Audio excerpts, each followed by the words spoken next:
Hi, I'm Magdalena Baczewska and you are watching Bach at Home. I want to share with you a couple of thoughts on performing the minuet.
The minuet was a very popular court dance in the 17th and 18th centuries, and a court dance was all the rage throughout Europe thanks to the love for dance and music of Louis XIV, the King of France. King Louis XIV was a huge fan of dance and a wonderful dancer himself. He often organized dance parties in his court, and being able to dance and know the latest choreography was a status symbol. Everybody was very eager to learn the latest and hired French dance masters throughout Europe in order to be able to keep up with the latest styles.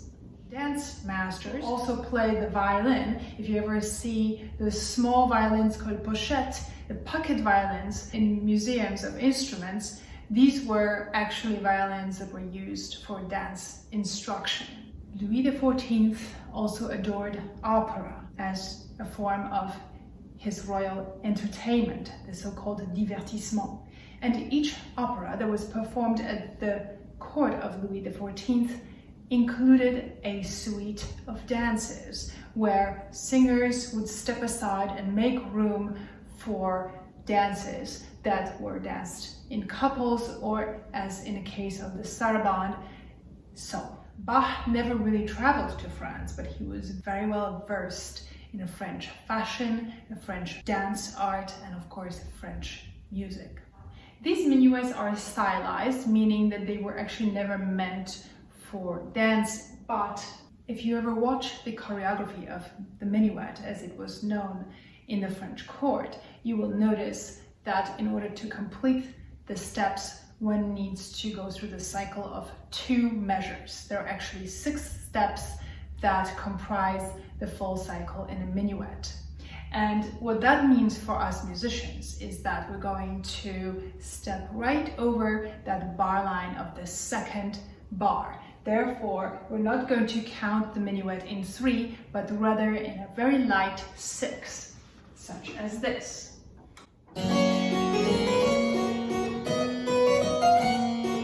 Therefore, heavier and light.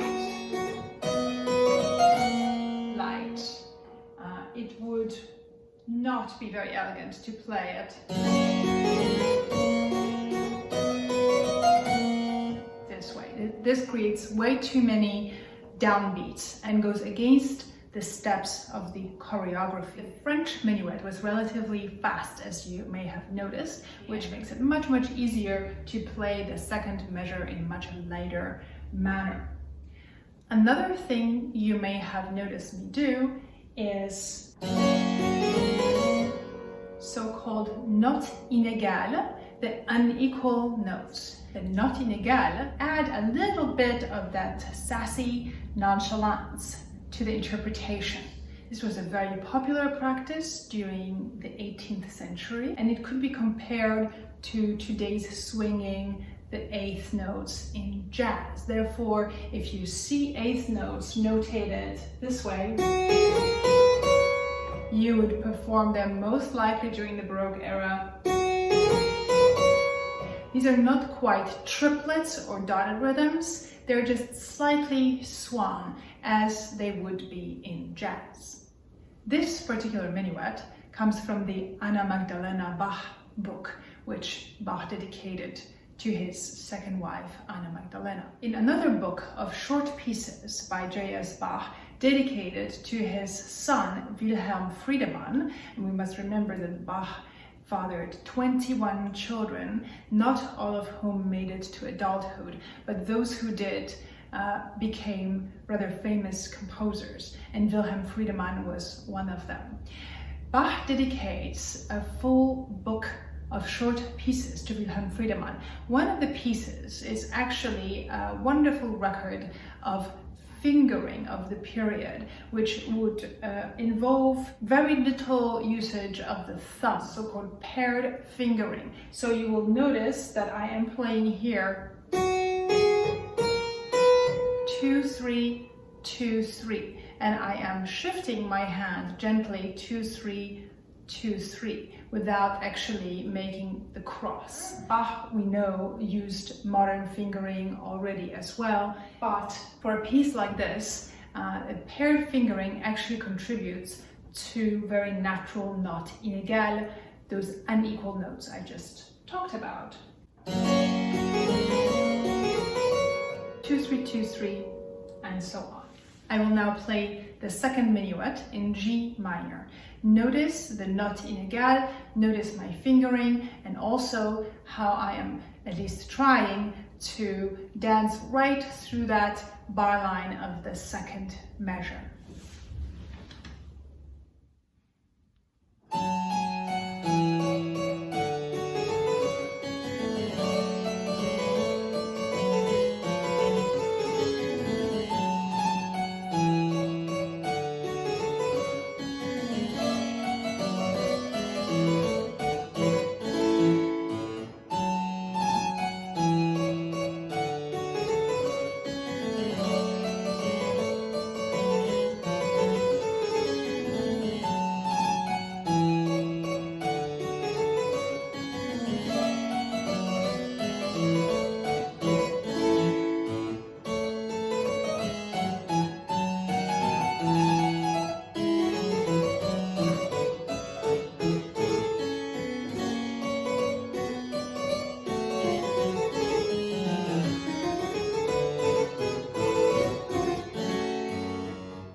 Many of the dances at the royal court were performed in pairs. Therefore, the G major minuet would often be immediately followed by the G minor, after which you would come back to the first minuet. The performer is encouraged to ornament the melodic line, which most of the time is in the right hand. Bach writes these minuets in a very simple two-part texture. If you are unsure what ornaments to use, take a look at the table of ornaments that Bach provides in the preface to his two-part inventions. Other composers, such as François Couperin or Jean-Philippe Rameau, also included tables of ornaments in prefaces to their works for the harpsichords. And most of these works, as you can probably guess by now, are dances. And my last piece of advice to all of you who wish to play this music really well, listen to a lot of other music from the composers of the period.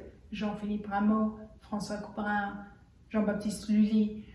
They all have written tons of minuets, and you will notice how full of life these dances are. And now you will hear the same two minuets played on the modern piano.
these ideas help you practice and think about these pieces in their historical context.